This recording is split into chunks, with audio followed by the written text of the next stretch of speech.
एक जंगल होतं. जंगलामध्ये एक ससा होता, कासव होता.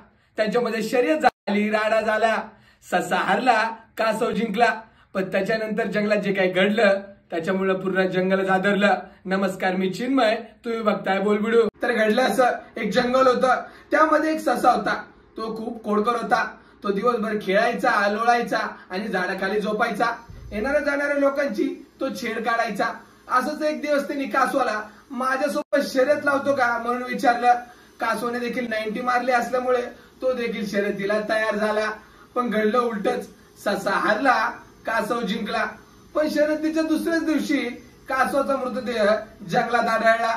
पोलीस आले, ड्रोन लावले, पण आरोपींचा शोध काही लागत नव्हता. कासवाने शर्यत जिंकल्यानंतर पाय फुफाटा, रुतल काटा, दिसल वाट तुझी हे स्टेटस ठेवलं होतं.